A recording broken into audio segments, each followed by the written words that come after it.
बंधुओं प्रणाम। आज एक कहानी, उम्र दराज दाम्पत्य का दर्द। दशहरा दिवाली के अवकाश पर 40 वर्षीय प्रोफेसर रमेश अपने गांव घर आए हुए थे। उन्होंने सोचा पड़ोस के 80 वर्षीय चाचा चाची ने मुझे बचपन में अपने बच्चे की तरह प्यार दिया। उनका बच्चा तो विदेश में है, चलो मैं ही चल के उनके पैर छू लूं। और वो उनके द्वार देहरी पर जैसे ही पहुंचे, स्वागत में दोनों के मन मयूर खिल उठे। चाचा बोले, भाई रमेश आए हुए हैं प्रोफेसर साहब, इनके लिए चाय बनाई जाए। और तुलसी की पत्ती तोड़कर वे किचन में पहुंचे। चाची कॉफ़ी चढ़ा ही चुकी थी। बोली, नहीं कॉफ़ी बनेगी। चाचा बोले, नहीं चाय बनेगी। फिर इसके बीच वो बोले, तुम मेरी सुनती ही नहीं हो। उन्होंने कहा, तुम मुझे कहाँ समझते हो। इस तरह से दोनों में विवाद चल रहा था। छोटी छोटी सी बातों में विवाद चल रहा था। इसमें सोचकर प्रोफेसर बोले कि ये उम्र दराज दाम्पत्य जो कब्र में पैर लटकाए हुए हैं, अब इनका प्रेम बहुत बढ़ा हुआ होना चाहिए। कौन कब विदा हो जाए, कोई एक शाम तो आखिरी होगी ही। हो सकता है यही शाम आखिरी हो, इसलिए प्रेम होना चाहिए। उम्र दराज दाम्पत्य अंदर से खिलखिलाता हुआ बोला कि तुमने मेरी कभी जिंदगी में नहीं सुनी। वो बोले, नहीं। इस पर बहस हो रही थी कि बोन चाइना के कप प्लेट में दिए जाए चाय, या चाचा कह रहे थे एरा के गिलास में दिया जाए। छोटी छोटी बातों पर विवाद चल रहा था। फिर खिलखिलाहट की आवाज़ आई कि तुम तो मेरी सुनते ही नहीं हो, तुमने जिंदगी में कभी नहीं सुनी। इस तरह से एक दूसरे के उलझने चल रहे थे। और इस पर वो बोले कि ये बुढ़िया तो सुनती ही नहीं है। तो उन्होंने कहा, ये बुढ़ऊ अब बुढ़ापे में सठा गया है। रमेश, इन बुढ़ऊ चाचा को अब समझाओ। इस तरह से बातें हो रही थीं। तब तक चाचा बोले कि ये बहुत मूर्ख है, समझती नहीं है कि प्रोफेसर आए हुए हैं। इस पर चाची तमतमा गईं और इतनी जोर से कपकपा गईं, पार्किंसंस की वे पेशेंट थीं। क्रोध में उनका हाथ हिला और ऐसी ट्रे गिरी कि बोन चाइना के सारे कप प्लेट टूट टाट गए। इस पर चाचा बहुत बड़बड़ाए और बोले कि चलो रमेश, अपन मंदिर के पास में चाय की दुकान है, वहाँ तुमको चाय पिलाते हैं। और दोनों चले। जैसे ही चाय की दुकान पर पहुंचे, उसने चाय चढ़ाई। वहाँ कोई दूसरा ग्राहक नहीं था। तो चाचा ही बोले कि मैं जानता हूँ कि मृत्यु के बाद भी हम लोगों को एक साथ याद किया जाएगा, और अगर हम इसी गांव में मरे तो हमारी कब्रें भी बगल बगल में होंगी। और मैं ये भी जानता हूँ कि विननष्ट्यम कुभोजनम, वेद व्यास ने लिखा है कि विननष्ट्यम कुभोजनम जन्म नष्टम कुभार्यम। ये भी मैं जानता हूँ। इसके बावजूद भी कुछ तालमेल नहीं बैठता। तो प्रोफेसर ने कहा कि मुंशी प्रेमचंद ने लिखा है कि अगर सुलक्षणा स्त्री घर पर हो तो भिखारी भी सम्राट है, और अगर कुलक्षणा स्त्री हो तो सम्राट भी भिखारी है। चाचा बोले, अब तुमने देख ही लिया है, ये सब है, आर्थिक दृष्टि से समृद्ध हैं, हम दोनों को पेंशन मिल रही है, इसके बावजूद भी नोक झोंक चलती रहती है। और जैसी कसावट पहले थी, अब वो कसावट नहीं रह गई। तब तक चाय खत्म हो गई और हम लोग वहाँ पहुँचे। चाचा को जैसा ही एकांत मिला तो मैंने चाचा को ऊपर वाली सीढ़ी पर बैठाया मंदिर की, और मैं नीचे वाली सीढ़ी पर बैठ गया। और चाचा बोले, रमेश यार, तुम तो मनोविज्ञान के प्रोफेसर हो, ये बताओ चाची ऐसी पहले नहीं थी, अभी क्यों हो गई, इसका कारण क्या है। तो चाचा को पुरानी याद आ गई। बोले, चाची पहले बहुत शांत, सौम्य, सुंदर, शर्मीली, सजी धजी रहती थी और सौंदर्य की प्रतिलिपि थी। इसके काले लंबे घने सुनहरे बाल और आंखों में विजेता का सौंदर्य दिखता था, और उसकी आंखों में गांव का अल्हड़पन भी दिखता था। और वह जो गौरी थी, वह संस्कार और संस्कृति से श्रृंगारित थी। उनको पुरानी याद आके उनका मन प्रसन्न हो गया और उन्होंने उनके सौंदर्य बोले, पहले ये बड़ी मधुभाषिणी थी, लेकिन अब तो रमेश ये देवी थी, देवी, और अब दुष्टा हो गई है, ये रणचंडी हो गई है। तुमने एक बार कहा था ना कि स्त्रियां जब ब्याह के आती हैं तो वे चंद्रमुखी होती हैं और फिर वे सूरजमुखी होती हैं और बाद में भी ज्वालामुखी हो जाती हैं। अब भी ज्वालामुखी ही हो गई हैं। और रमेश तुम्हें क्या बताऊं, ये पिछले 7-8 साल से मुझसे बोलती ही नहीं है। इस सबके सामने बोलती है, और बोलती है तो लड़ती है और और वैसे चुप रहती है। हम लोग, अब तुम मैच्योर हो गए हो, बात पूरी हो सकती है। हम 10-12 साल से कभी मिले ही नहीं। तुम प्रेम की बात कर रहे हो, ऐसा विकर्षण कहाँ, कैसा आकर्षण था, अब कैस विकर्षण की चरम सीमा हो गई है। तो प्रोफेसर बोले कि चाचा, जब पति किस घर पत्नी ब्याह कर आती है पहली बार, तो उसका प्रभा मंडल बहुत ऊंचा होता है। वो बचपन में ही सुनती रहती है कि पति परमेश्वर होता है, और इसके साथ ही जहाँ देखा जाता है उस लड़के की उम्र भी ज़्यादा होती है, उसकी शिक्षा भी ज़्यादा होती है, उसकी पद प्रतिष्ठा भी ज़्यादा होती है, उसकी उम्र के साथ साथ वह कमाऊ धमाऊ भी होता है, साथ ही वह बल में भी अधिक होता है और हाइट हेल्थ में भी अधिक होता है, और इस तरह से पद प्रतिष्ठा उसकी अधिक होती है। और इसके साथ ही चाचा, आप भली बात जानते हैं, शादी जिसके साथ हुई है वो उसकी दुल्हन कहलाती है, फलाने की दुल्हन।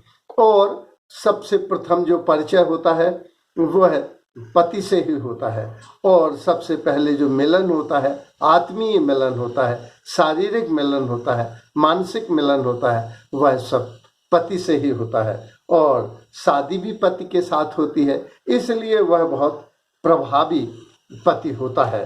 पति का प्रभामंडल बहुत ज़्यादा प्रभावी हो जाता है। साथ ही हमारे जो धर्म संस्कार होते हैं, संस्कृति है, यह सब बतलाती है कि पति देवता है, पति की सेवा करना ही सब कुछ है। पाँव छूकर सम्मान त्योहारों पर होता है। फिर सीता, सावित्री और सुलोचना, साथ ही उर्मिला और अनसुईया हमारे आदर्श होते हैं। अतः अचेतन में संस्कार कार्य करते रहते हैं। चाचा बोले वो तो है, और चाचा साथ ही साथ जो सर्वप्रथम आर्थिक उपार्जन जो करता है वो पुरुष प्रभावी हो जाता है। और पुरुष प्रधान समाज में ना भी आर्थिक उपार्जन करता हो तो भी पत्नी का दर्जा नीचा हो जाता है और वह घर का मुखिया हो जाता है। आर्थोपार्जन करने पर तो वो शासक जैसा होता है, और बल बुद्धि और पद में बड़ा होने के कारण वो शासक जैसा हो जाता है और वह शासित हो जाती है। तो चाचा ने इसे तो स्वीकारा। बोले, प्रोफेसर ने फिर बताया कि समय रहते लेकिन चाचा, चाची की चांदनी चांद में समा जाती है। पति में से ज़्यादा प्रभावी हो जाती है कि पति का परिचय भी होता है, समानता से होता है। चाचा चाची, दादा दादी, नाना नानी। तो और अगर वो मास्टर हो गया तो पत्नी ना भी पढ़ी हो चाचा तो वो मास्टरनी हो जाती है, वो दरोगा हो गए तो वे दरोगनायन हो गई। इस तरह से जो बराबर का दर्जा है वह बहुत जल्दी उसे मिल जाता है। समय सा रखते देर नहीं लगती और ये सब एक हो जाते हैं। कुछ समय बाद वह फलाने की पत्नी न कहकर, वाइफ न कहकर, वो बिल्लू की माँ हो जाती हैं। तो अब उसका तल और बढ़ गया कि पत्नी तो है ही, साथ ही बिल्लू की माँ भी हो गई और पुत्र का बल उसे मिलता है। जैसे जैसे पुत्र बड़ा होता है वैसे वैसे उसे वह माँ के ज़्यादा निकट जुड़ा होता है अपेक्षाकृत से, क्योंकि बायोलॉजिकल पॉइंट ऑफ व्यू से माँ उसके ज़्यादा निकट है। पिता तो माँ के द्वारा अपॉइंटेड पर्सन है, तो पिता उतने पास नहीं हो पाता, जबकि माँ स्वाभाविक रूप से उसके साथ होती है। फिर चाचा बोले कि यार ये तो ठीक है, लेकिन ये नारी जागरण मंच और नारी सम्मान और ये समान कानून संहिता और ज्यादा अधिकार नारी को मिल जाने में इन्होंने भी बहुत बिगाड़ दिया, और कानूनन जो अधिकार मिले पत्नी को वे ज्यादा हो गए, इसलिए स्त्रियों का दिमाग खराब हो गया। तो वो बोले नहीं। चाचा की पीड़ा को समझते हुए प्रोफेसर ने समझाया कि चाचा आप रिटायर हो गए हैं, पर चाची अभी चाय बनाती हैं, खाना बनाती हैं, घर का काम संभालती हैं, अब उन्हें भी कार्य मुक्त करें। आप रिटायर हुए, आप बूढ़े हुए चाचा, तो चाची भी बूढ़ी हो गई। फिर चाचा उसमें एक बात और है, अहम में आके पुरुष अपनी कमजोरियों को बता देता है, लेकिन स्त्री छिपाना जानती है। तो आपने जो भी गलतियां की हैं वह बतला दी हैं अहम में आके कि मुझे फला लड़की अच्छी लगती है, वो औरत अच्छी लगती है, या चाचा ने अपनी कंजूसी बताई, या चाचा, तो स्त्रियों को आपकी कमजोरी का एहसास हो जाता है। वे आपके भोजन के समय और सेक्स के समय ही अपनी डिमांड रखती हैं, क्योंकि पुरुष वहाँ कमजोर हो जाता है, क्योंकि हंगर और सेक्स हर मनुष्य की थोड़ी बहुत कमजोरी है। तो चाचा अपनी कमजोरियों को सबल बनाना है और चाचा सुलह करना है, क्योंकि जो तुम पे क्रोध कर रहा है वो वस्तुतः उस समय वो दबा छपा था, उस समय वह आप शासक थे और वह शासित थी, लेकिन अब तो वो विद्रोह जिसने आपके पैर छुए हैं, जिसने आपको सम्मान दिया है, अगर दबाव में दिया है, परंपरा में दिया है, दिखावे में दिया है, अहंकार की वजह से दिया है, तो वह विद्रोह करेगा। इसलिए चाचा ऐसा स्वाभाविक मानकर उसे क्षमा कर देना चाहिए। और हमको अब ये समझना चाहिए कि चाची भी बूढ़ी हो गई हैं। चाचा सीढ़ी से उतरे और मेरी बराबरी पर बैठ गए, प्रोफेसर की बराबरी पर बैठ के वो बोले यार इसका उपाय क्या है, कैसे अब उसको हम कैसे पुराने में लाएं, जैसी वो ब्याह के आई थी शांत सौम। तो प्रोफेसर बोले कि चाचा आप भली भांति जानते हैं कि ये संसार कुछ नहीं है, ये है गुंबद की सदा, जैसी कहो वैसी सुनो। World is nothing reflects to you, ये आपको ही, जो आदमी जो कुछ देता है वही उसे पाता है। तो संक्षेप में चाचा जो आप देंगे वह पाएंगे। दुनिया से ताल्लुक भी एक खास इबादत है, वो तंग नजर हैं जो बेगाना नजर हैं। तो दादा चाचा समझिए कि दबाव में दबे हुए लोग बदला लेंगे। वे अगर बहुत सम्मान करते थे तो वे कहीं अपमान भी कर सकते हैं। इस तरह से हम स्वाभाविक मानकर, प्राकृतिक मानकर उन्हें क्षमा करें। चाचा हम अपने क्रोध पर विजय पाएं। क्रोध की जगह अब हमें करुणा से काम लेना है, काम की जगह राम से काम लेना है, कंजूसी की जगह उदारता से काम लेना है, भविष्य की चिंता की बजाय वर्तमान को साधना है, अहम की जगह प्रेम देना है, मूर्छा की जगह जागरूकता लाना है। इस तरह से हमें अपनी शक्तियों को उभारना है और व्यंग और अहम से बचना है। आदेश, आलोचना, उपदेश, आदेश, उपदेश और आदेश, इनकी जगह हमें विचार, प्रस्ताव और मन कर रहा है। जैसे भाई चाय पीने का मन कर रहा है, सीधा कहा चाय बनाओ तो इसमें क्रोध व्यक्त होता है, इसमें शासकपन व्यक्त होता है। अब हमें देना है चाचा स्वतंत्रता, समय, और क्षमा करना है, करुणा करना है और प्रेम करना है। क्योंकि क्षमा, लेकिन हमें क्षमा इस तरह से करना है, शक्तिशाली होगा। क्षमा शोभिती उस भुजंग को जिसके पास गरल हो, जो कमजोर है वो क्षमा का अधिकारी नहीं, क्योंकि पिछलग्गुओं से कोई प्रेम नहीं करता है। तो हमें प्रेम से संवाद करना है, सहयोग करना है, सहानुभूति करना है और बढ़ाना है। हम जानते हैं मित्रता का पौधा वह जंगली पौधा नहीं जो चट्टान में खुद ब खुद आंधी पानी में उगता है। ये तो मानव कानन का वह सुकुमार पुष्प है जिसे माली की उदार प्रेम की, संवेदना की, सहानुभूति की हर क्षण जरूरत पड़ती है। यदि इस छोटे से ज्ञान को आचरण में उतारेंगे तो मानव ज्ञान के ऊंचे आदर्श को आचरण में पूरा करेंगे। चाचा, आप भली भांति जानते हैं कि अपने को ऊंचा उठाने के लिए हमें ऊंचे लक्ष्य से जोड़ना चाहिए।